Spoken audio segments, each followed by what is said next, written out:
que vamos tratar é referente à maioridade penal, mais conhecida também como maioridade criminal.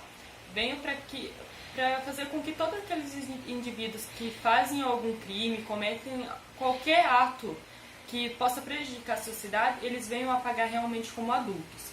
Porém, menores de idade, eles vêm cometendo atos legais que devem ser julgados. Para isso foi criado o Estatuto da Criança e do Adolescente, conhecido como ECA. A maioridade penal não precisa estar diretamente relacionada com a maioridade civil, sendo que em alguns países a idade mínima para ser punido criminalmente o indivíduo é inferior que a idade legal para se dirigir, trabalhar e fazer outras coisas, como também votar. Cada país tem a liberdade de estabelecer a idade mínima da maioridade penal, porém os fundos das Nações Unidas para a Infância, conhecida como UNICEF, aconselha os 18 anos, pois supostamente, de acordo com os critérios sociais e biológicos, até essa idade o indivíduo encontra-se em processo de desenvolvimento. Por isso que ainda eles falam que muitas crianças cometem algum crime por conta de alguma influência social. Não se deve confundir maioridade penal com responsabilidade penal. Os jovens a partir dos 12 anos de idade já podem responder por atos criminosos, no entanto, seguindo uma linha socioeducativa. O objetivo da punição para os indivíduos que estiverem abaixo da maioridade penal não é o de fazerem sofrer pelos crimes que cometeram, mas sim ajudar a preparar esse jovem para a vida adulta, ajudando a recomeçar de maneira mais digna. No Brasil, por exemplo, a maioridade é a partir dos 18 anos de idade, de acordo com o que estabelece a Constituição Federal de 1988, o artigo 27, que se encontra na Lei 7.209, de 11 de julho de 1984. Deixa explícito que os menores de 18 anos são penalmente inimputáveis, ficando sujeitos às normas estabelecidas na legislação especial. Porém, a redução da maioridade penal no Brasil, no entanto, não está em vigor. Ele ainda está em tratamento entre os próprios políticos e grande parcela da população brasileira que vem a concordar com isso também. O projeto da emenda constitucional, conhecida como PEC 171, de 1993, é a que trata referente à redução da maioridade penal. Eles querem que a proposta do PEC seja diminuir a idade penal de 18 anos para 16 anos.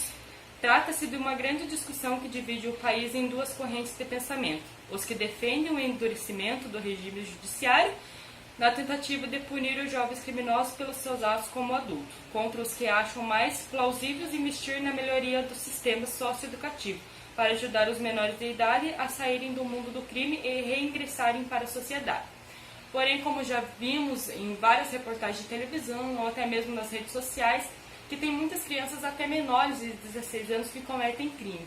Um dos exemplos é a Mary Bell, que ela se encontrava na Inglaterra quando ela matou duas crianças de 3 a 4 anos de idade. Ela foi punida, foi presa aos 11 anos de idade, concluiu toda a sua pena. Após isso, ela saiu da prisão, recomeçou toda a sua vida e foi criado um sistema para camuflar tudo o que aconteceu na vida dela. Ela pôde mudar o nome dela, mudar algumas coisas que fizessem com que a população lembrasse quem era Mary Bell. Também tivemos algum caso recentemente que vimos nas redes sociais de um menino que ele dá um tiro no coleguinha em cima de uma bicicleta por conta do bullying.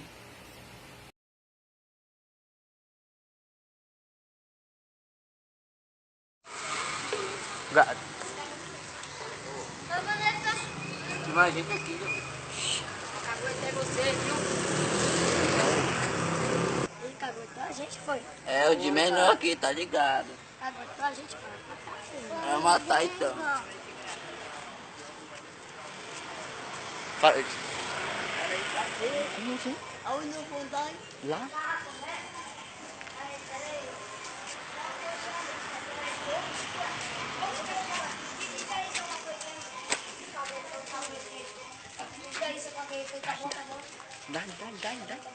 Dá.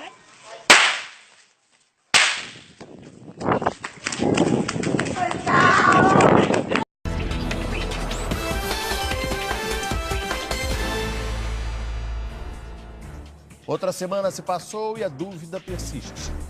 Quem matou a família de PMs? Foi ou não foi o menino de 13 anos? Novas imagens mostram o garoto pouco antes de morrer.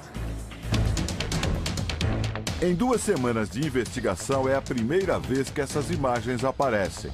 A gravação mostra Marcelo Pesseguini saindo da escola, acompanhado de 2 colegas. Os garotos seguem pela calçada. Marcelo atravessa em direção ao carro da mãe. Fica lá dentro por 10 minutos. Depois, volta à escola e espera até pegar uma carona para casa. Mas o que Marcelo fez dentro do carro, por que entrou e saiu da escola, são novas dúvidas num crime que dizimou essa família da Zona Norte de São Paulo. Um massacre ainda sem solução. Que mistérios existem por trás dessa foto? Difícil acreditar que esse menino tenha sido capaz de matar a tiros os pais, a avó, uma tia-avó e depois se suicidar. A cena de crime fala por si só. As opiniões também se dividem entre os especialistas. Nós convidamos 3 estudiosos para discutir as causas do crime e os rumos da investigação. Pelo que eu vi na cena do crime, pelo que eu ouvi até agora dos depoimentos, pela idade da criança e o que está se tentando atribuir que ela tivesse a capacidade para fazer todo esse planejamento, todas essas ações, não acredito mesmo. Mas até esse momento, essa hipótese do ter sido o menino o autor é a que mais encontra elementos na investigação. A forma com que esses disparos foram feitos de forma precisa levam a acreditar que a possibilidade de ser ele é muito pequena. Marcelo era o único filho do sargento Luiz Marcelo e da cabo Andréia Pesseguini, policiais militares há quase 20 anos. A família morava nessa casa. Ao lado, no mesmo terreno, estavam a avó materna, Dona Benedita, e a tia-avó, Bernadette, também assassinadas. Nós temos um jovem que era tranquilo, pais que eram tranquilos, mas que por um determinado mecanismo que ainda não se identificou, ele pode ter provocado essa tragédia sim. A unanimidade era de ser um menino dócil, carinhoso, amoroso, muito embora doente, até talvez por isso, mais próximo com a família. Marcelo tinha 13 anos, nasceu com uma doença incurável, a fibrose cística, que causa dificuldade em respirar. O menino se tratava com medicamentos. A polícia quer saber se os remédios poderiam provocar algum transtorno psicológico. O videogame favorito dele tem como herói o chefe de um bando de assassinos profissionais. A polícia tenta descobrir se Marcelo formou um grupo na escola chamado Os Mercenários. Os participantes teriam que seguir regras rígidas e matar um dos pais.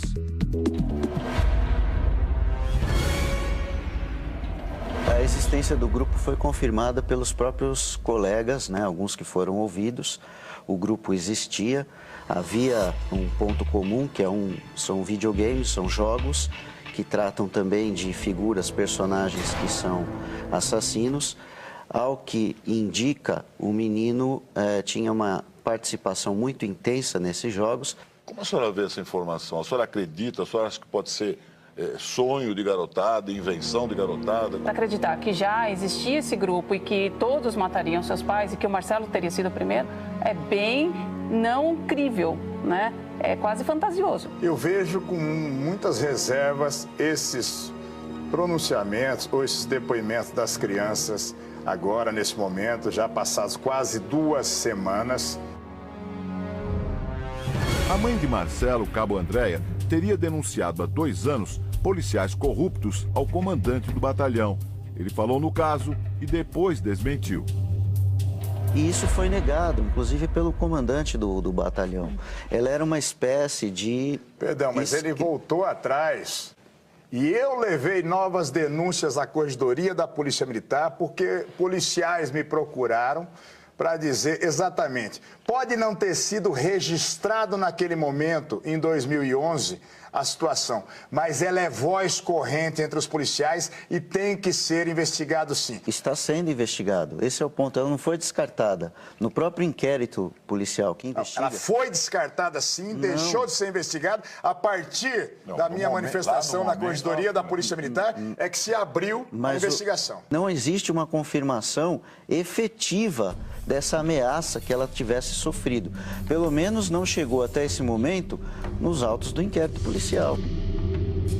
As imagens das câmeras de segurança em frente à escola continuam sendo um dos principais indícios contra Marcelo.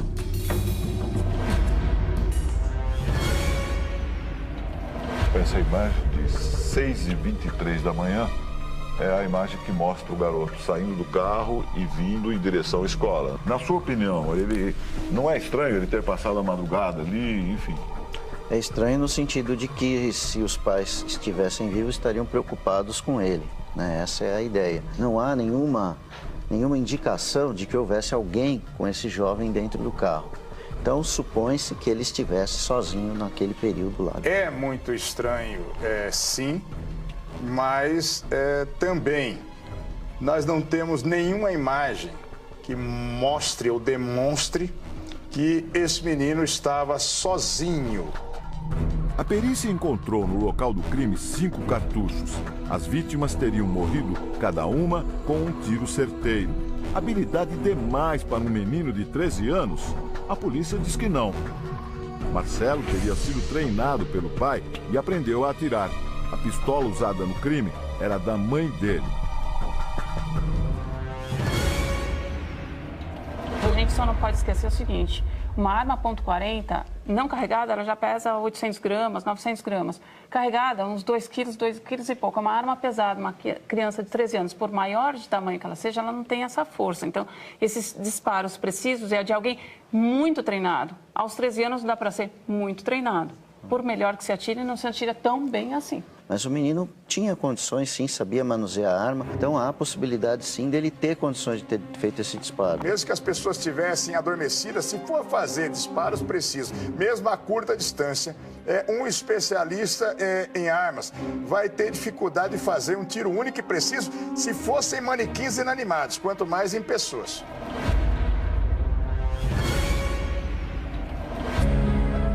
Ao todo, já foram ouvidas mais de 30 pessoas no inquérito. Essa semana, um dos colegas disse que Marcelo ligou para ele no domingo e falou que iria matar a família. Chegou a convidar o colega para participar da chacina.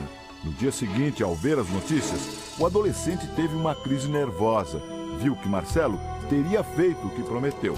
Testemunhas ouvidas teriam dito ainda que o menino gostava de brincar de atirar como se usasse armas.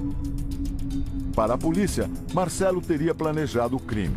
Matou a família enquanto todos dormiam. Passou a noite dentro do carro. Foi para a escola. Voltou para casa e se suicidou. Na mochila dele foram encontradas uma faca e um revólver.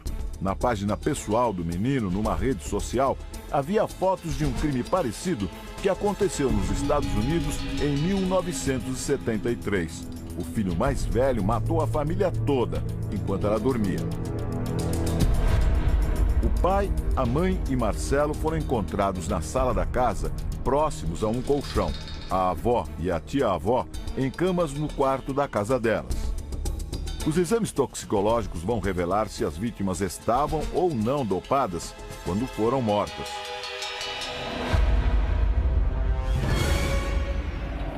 Mas observe o corpo da Andréia. Ela está à beira do colchão. A tendência natural ao ser baleada não seria da permanência de joelhos, e sim que o peso maior do corpo dela está para fora do colchão, seria a tendência do corpo se arrastar, se deslocar para fora do colchão. E isso, sem a menor dúvida, causa estranheza. A posição dela é exatamente compatível com alguém que tem problema de coluna e tenta se levantar. Mas só que quando está tentando se levantar, não tem força suficiente para dar o impulso que permitiria que o corpo caísse para trás. então ela permanece para frente. Me parece que ela tentando segurar a perna dele ali, ela está com um joelho sobre o colchão e outro no chão.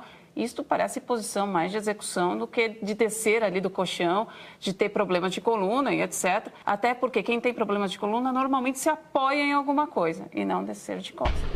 Todos os tiros foram dados com a pistola .40. A arma foi encontrada embaixo do corpo de Marcelo. Existe a suspeita de que alguém tenha colocado a arma nessa posição. É mais um ponto de interrogação. Ao disparar, a tendência seria um brusco deslocamento da mão para a esquerda e da cabeça violentamente para a direita.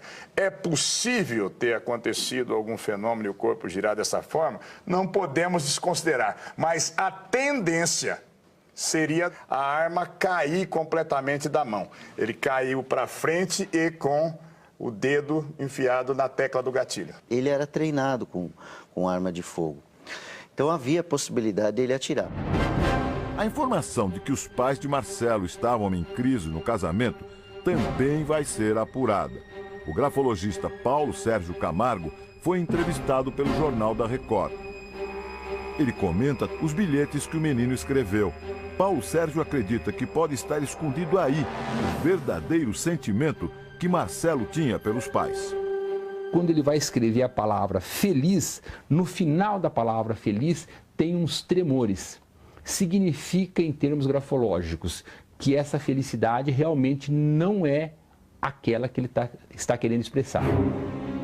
Essa semana devem sair os laudos periciais. Espera-se que as provas coloquem luz nesse crime intrigante e chocante que continua a desafiar a polícia. É precoce dizer-se, afirmar que foi simplesmente o menino. Pode ser mais conveniente, mas pode ser que não seja a verdade absoluta. Os laudos não estão prontos. Dizer que as possibilidades estão fechadas, elas não estão fechadas.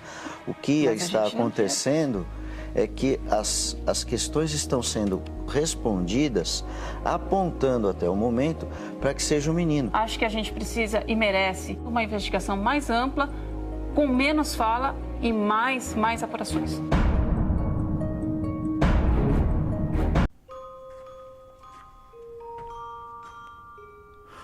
Parece coisa de outro mundo pensar que crianças são capazes de cometer crimes horrendos.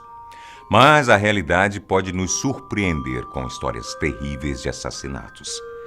Pensando nisso, escolhemos 2 entre dezenas de crimes medonhos que foram cometidos pelas pessoas menos suspeitas, motivados por motivos insanos. Afinal, as crianças e jovens assassinos realmente têm consciência do que estão fazendo? Claro que cada caso deve ser analisado com base no histórico de vida da pessoa. Então eu te convido a conhecer 2 dos piores crimes já cometidos por crianças. Seja bem-vindo a mais um baseado em fatos reais.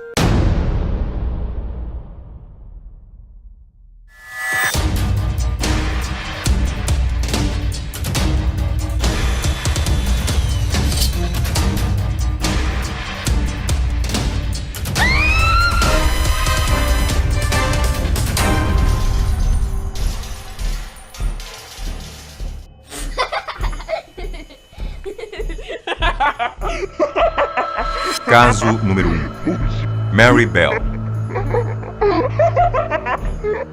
Na véspera de completar 11 anos, em 25 de maio de 1968, Mary Bell fez a sua primeira vítima. Isso não foi suficiente para saciar o seu lado assassino.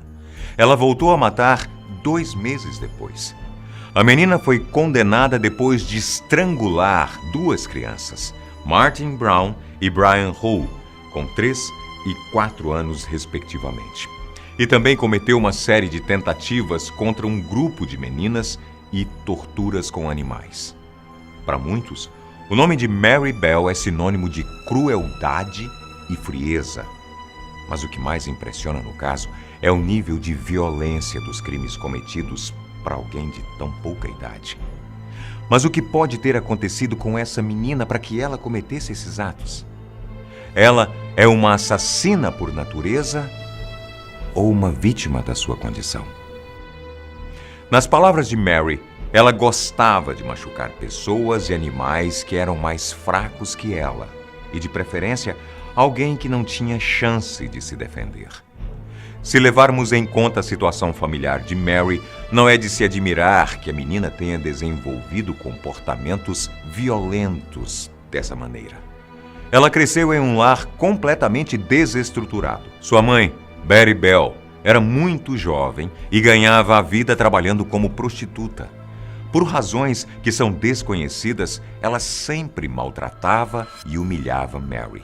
E o problema que a menina tinha de fazer xixi na cama servia ainda mais de motivo para o abuso. Para envergonhá-la, Betty esfregava o rosto dela contra o chão molhado. Mary nunca chegou a conhecer seu pai biológico, mas tinha um padrasto que chamavam de tio para que pudessem receber benefícios do governo. Agora, nada se compara à violência que a própria mãe submetia à menina, uma vez que ela autorizava que seus clientes abusassem sexualmente de Mary em muitas ocasiões e situações sórdidas. Quem sabe não tenha sido esse o gatilho para o comportamento violento e psicopata de Mary. Ela passou a matar e maltratar animais por pura diversão e tinha o temperamento muito frio. Nunca chorava quando sofria algum acidente. Mary tinha apenas 4 anos quando tentou enforcar um colega da escola e viu outro ser atropelado sem esboçar qualquer emoção. Dali para frente, a violência parece ter se transformado em sua maior motivação. Apesar de muito nova, Mary já havia encontrado um comparsa, Norma Bell. As meninas não tinham nenhum parentesco apesar do mesmo sobrenome, mas Mary via nela uma amiga e uma confidente de seus desejos assassinos. A primeira vítima foi Martin Brown, de 4 anos. Quem encontrou o corpo do garotinho foram outras 2 crianças que estavam brincando em uma casa abandonada. Eles pediram por ajuda e funcionários de uma obra próxima do local contaram que viram o cadáver de Martin próximo de uma janela, com sangue e saliva no rosto. Disseram também que tentaram reanimar o garoto, mas sem sucesso. Martin estava morto. Durante a investigação, um dos trabalhadores da obra disse ter visto 2 meninas entrando na casa antiga, mas para evitar que elas vissem a cena, as mandou embora. As meninas eram Mary e Norma, e provavelmente Mary queria mostrar o que havia feito para a amiga. O mais bizarro é que dias depois que Martin foi encontrado, Mary foi até a casa dos pais do garoto e disse que gostaria de vê-lo. Quando a mãe do menino respondeu que ele estava morto, Mary concordou dizendo que sabia disso, mas queria vê-lo no caixão. A segunda vítima, Brian Hall, tinha apenas 3 anos e foi assassinado por Mary 2 meses depois, em 31 de julho de 1968. O menino estava desaparecido e durante as buscas, Mary ofereceu ajuda à irmã dele, Patty Hall, para procurá-lo. Não por acaso, foi Mary e Norma que encontraram o corpo de Brian. As 2 sugeriram para Pat que o irmão dela poderia estar perdido dentro de um terreno vazio da vizinhança. Na verdade, a intenção de Mary era mostrar o corpo de Brian para a irmã dele, para ver a sua reação. A polícia encontrou o menino morto, estrangulado e com a letra M marcada em seu abdômen, provavelmente feito com a tesoura encontrada ao lado. Depois da segunda morte, a polícia parece ter ficado determinada a encontrar o verdadeiro assassino das crianças. Então, passou a entrevistar e interrogar todas as pessoas que viviam em Scotswood, um subúrbio de Newcastle, na Inglaterra, incluindo as crianças. A estimativa é que tenham falado com mais de 1000 pessoas para chegar ao culpado, ou melhor, a pequena culpada. Eles interrogaram Norma e Mary por 2 vezes. Na primeira, as meninas confirmaram que viram Brian ser morto por outro garoto, mas as divergências nas histórias fizeram com que um novo interrogatório fosse realizado. Dessa vez, Norma entregou toda a verdade sobre Mary Bell. Norma e Mary foram presas em agosto de 1968 e em dezembro do mesmo ano, Norma foi absolvida e Mary condenada por homicídio culposo, quando há intenção de matar. Ela foi enviada para uma unidade de segurança infantil, Red Bank Special Unity. Se envolveu num episódio de fuga, mas foi solta em 1980, com 23 anos. Depois que saiu da cadeia, Mary teve problemas para recomeçar a vida e se livrar dos fantasmas de seu passado. Ela teve uma filha 4 anos depois, em 1984, e passou por maus bocados para criar a menina. A questão do anonimato foi tão importante para esse caso que uma lei que protege a identidade de qualquer criança envolvida em procedimentos legais foi criada em maio de 2003. Sempre que um menor condenado faz um pedido de proteção permanente de identidade, é chamado de pedido de Mary Bell. Até onde se sabe, Mary Bell vive uma vida bastante comum agora. E a última notícia que circulou sobre ela foi em 2009, sobre ter se tornado avó. Caso número 2. Neemia Griego. 5 pessoas foram encontradas baleadas em uma casa em South Valley, no México, na noite de 19 de janeiro de 2013. O assassino? Neemia Griego, o filho mais velho da família que foi encontrada completamente morta. O garoto, que tinha 15 anos na época, usou um rifle calibre 22, modelo AR-15, para matar sua mãe, irmãos e seu pai. A motivação de Neemia para cometer o crime foi uma discussão com sua mãe, Sarah. Na opinião dele, os pais tinham muitas regras e eram rígidos demais com coisas bobas de adolescente e, por isso, resolveu acabar com a vida de todas elas. A investigação da polícia revelou que a primeira vítima do garoto foi a própria mãe, por volta da meia-noite do dia 18 de janeiro. O irmão mais novo, Zefania, de 9 anos, acordou com o barulho dos tiros e foi até Neemia para saber o que estava acontecendo. O menino disse, sem nenhum pudor, que havia matado a mãe deles e Zefania não acreditou até ver o cadáver dela ensanguentado. Depois de ver o desespero do irmão, Neemia o matou também. Então ele foi até o quarto das irmãs mais novas, Jael e Angelina, de 5 e 3 anos respectivamente.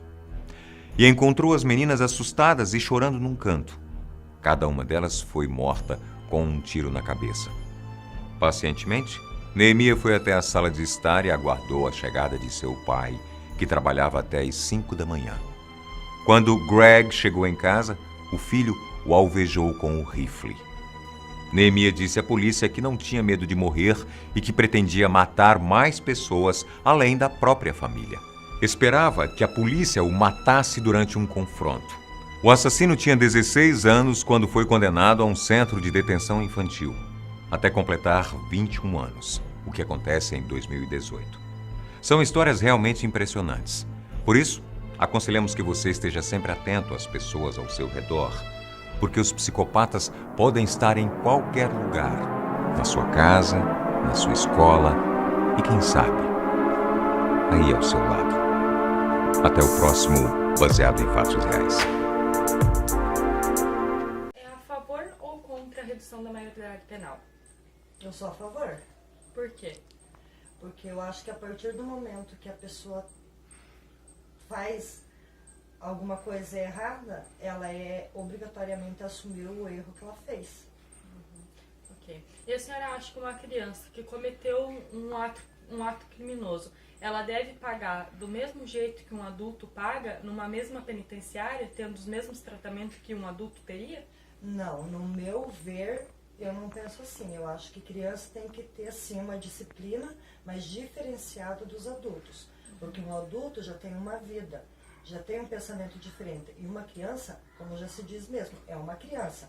Ela não tem uma vida toda, ela não tem, às vezes, uma educação completa. Às vezes fez a cagada, fez, mas tem que corrigir para não prosseguir. Mas a senhora acha que ele deveria ir para uma penitenciária, ficar preso, afastado da sociedade? Sim, deveria sim, cumprir sua pena, pagar pelo erro que fez, mas não incluído com pessoas de outras idades, e sim ter um lugar só para crianças ou menor idade e levar uma disciplina diferente, não de uma penitenciária, como a gente sabe, penitenciária tem lá os seus lados, né? Então não dá para se misturar, não. E a senhora acha que a partir de que idade essa criança deve ser punida? No meu pensar, eu acho que a partir dos 14 anos, a criança, entre aspas, ela já tem noção do que é certo e do que é errado. Se até nessa idade ali ela não soube ouvir, supondo um pai e uma mãe, então ela vai ter que tomar as consequências da vida e ter um regime diferente sendo do estranho. Certo, é só isso mesmo. Muito obrigada. Obrigada eu. Perguntas é referente à redução da maioridade penal. A primeira pergunta que eu tenho para te fazer, se em outros países a redução da maioridade penal não deu tanto resultado assim aos índices de violência, por que no Brasil isso daria mais resultado do que o agora? Não daria resultado. Não daria? Certo? Seria a mesma proposta, seria igual. Não tem eficácia. A intenção da redução é punir um infrator com menos de 18 anos da mesma forma que pune um maior de 18. Sendo assim, qual o parâmetro adotado para identificar a idade ideal para a punição? A partir dos 14 ou a partir dos 18 anos de idade? Assim, na minha opinião, eu sou contra a redução. Seja aos 8, aos 14, aos 16 anos também. Eu sou contra, porque o problema do adolescente com a lei é um problema. O problema do adulto ali, a criminalidade no Brasil, de modo geral, é outro. Você pegar esse problema dos adolescentes, colocar ali com os adultos, não é resolver o problema, é você deslocar o problema. Então, tanto numa situação quanto na outra, não tem eficácia nenhuma. Não há como ter esse critério, até porque a própria redução assim vai ser ineficaz para resolver, para solucionar o problema do adolescente conflitando. Em referente aos crimes, 99% dos crimes cometidos por jovens infratores são crimes de menor relevância. A gente deve punir todos do mesmo jeito, sabendo que apenas 1% desses são realmente problema? Você acha que os crimes que são de menor relevância, um crime, por exemplo, uma criança que comete um roubo numa banca de bala, você acha que a punição dele deve ser mesmo do que uma criança que matou os pais? Não, com certeza não. Hoje existe uma ECA as penalidades para os adolescentes, deve ser individualizada pelos critérios descritos. Advertência, prestação de serviço à comunidade, liberdade assistida e a própria internamento. Ela são pesada de acordo com a gravidade dos atos. E a própria reeducação e reestruturação que ocorre também leva em consideração a infração aplicada pelo adolescente. Por isso, seja adulto ou adolescente, é sempre necessária a individualização da pena de acordo com os critérios previstos na lei.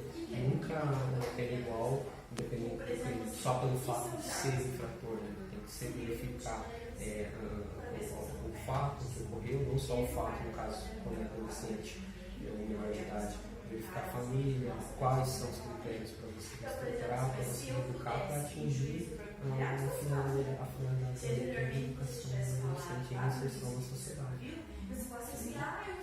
Então, no caso, a sua conclusão referente a tudo isso, você seria contra a redução? Contra a redução. Contra a redução, porque, como eu falei, se você reduzir, você não vai resolver o problema do adolescente conflitante. Você vai deslocar ele para um outro problema que já existe, que também não é a solução. É por isso que eu sou contra. Esse não é o melhor caminho. O que acontece muitas vezes? O adolescente responde o processo de muita vara de infância.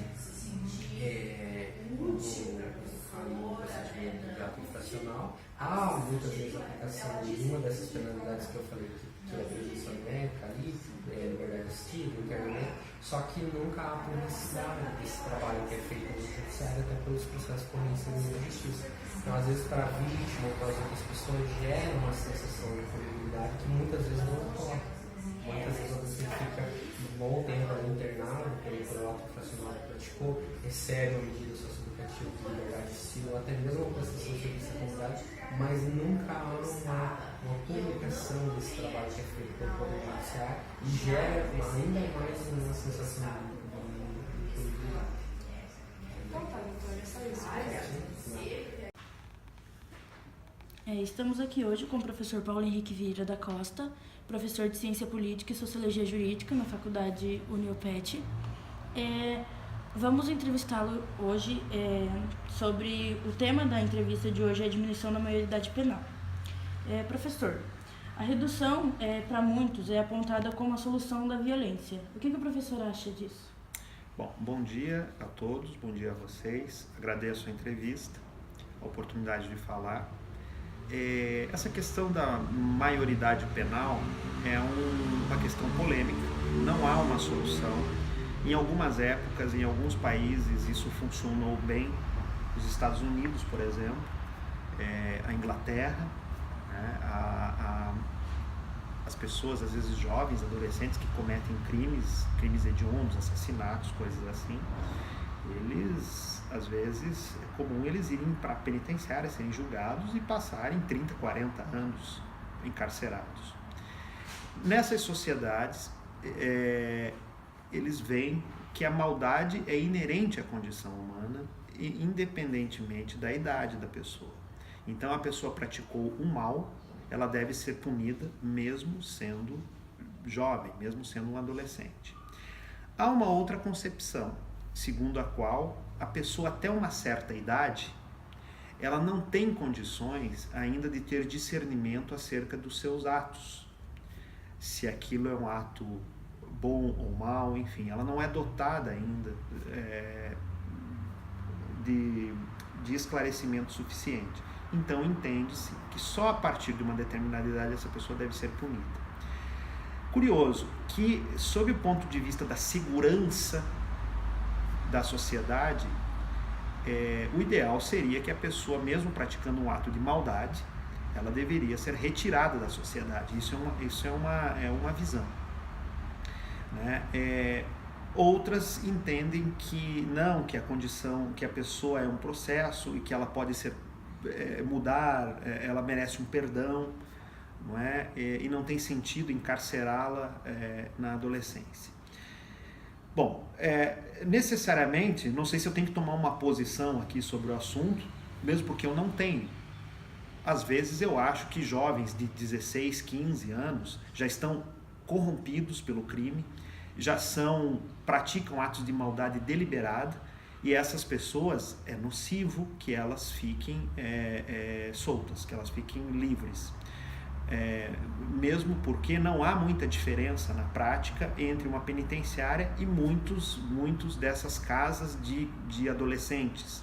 E, às vezes a diferença não existe, a realidade é a mesma, não é? Eu me filio à opinião de que a maldade é inerente à condição humana, né? É uma espécie de pecado original, como dizia Santo Agostinho, podemos citar o Santo Agostinho, podemos citar o Tomás Hobbes, segundo o qual o homem é mau mesmo, né? E eu entendo que mesmo um adolescente violento, ele deve ser punido. A violência é um problema bastante grave dentro da sala de aula. Quais seriam as medidas que deveriam ser tomadas para talvez amenizar essa situação? Muito bem. A partir da década de 60, né, se difundiu um tipo de pensamento sociológico e filosófico no Ocidente, segundo o qual todas as autoridades devem desaparecer porque elas são repressoras. A origem disso está lá na psicanálise freudiana, mas eu estou falando especificamente de uma corrente filosófica chamada de Escola de Frankfurt, em especial um filósofo chamado Herbert Marcuse. Esse filósofo ele dizia o seguinte, que a sociedade ela é muito repressora, então é necessário acabar com a autoridade do sacerdote, do pai, do professor e do patrão. Essa corrente filosófica ela se difundiu muito dentro dos professores universitários. Então, existem teses pedagógicas modernas, segundo as quais o professor ele é um sujeito repressor, Então, nesse sentido, a autoridade dele deve ser diminuída. Ele tem que ser um amigo do aluno, ele não pode ser uma espécie de pai do aluno ali. Então, a consequência disso é que se diminuiu, se esvaziou a autoridade do professor e se deu muita autoridade, muita autonomia para o jovem. E isso resultou, então, numa certa arrogância dos jovens e num ambiente de violência e de desrespeito ao professor. De modo que hoje em dia, se o professor ele tomar uma atitude mais enérgica, quem é punido é o professor e não o aluno. Isso eu acho simplesmente um absurdo. O crime é um dos poucos negócios que admitem os jovens sem estudo e sem recursos e sem experiências. O que poderia ser feito para mudar a visão dos jovens até para a sua vida em frente? O jovem ele é impulsivo por natureza. O jovem ele é impulsivo, ele é aventureiro. E o jovem, como ele não tem muita experiência, ele não tem um passado, ele pauta a sua vida sempre pelas experiências que estão no futuro. Eu já não concordo com a premissa da pergunta de nomear o crime como um negócio, como se fosse uma carreira. Eu acho isso, mas eu entendi a questão, a forma como você estabeleceu a pergunta, interpretando, quis dizer que às vezes o jovem não tem outra alternativa e acaba indo para a alternativa do crime, e ali ele ganha dinheiro com isso e tal. Isso não é uma coisa recente, não. Isso de alguma forma sempre foi assim. Sempre existiram os salteadores, os bandidos, etc. Eu entendo que o crime é uma opção moral. A pessoa comete o crime não porque ela foi impelida a isso, não porque ela se obrigou a isso, mas porque ela fez essa opção e tem que arcar com as consequências disso.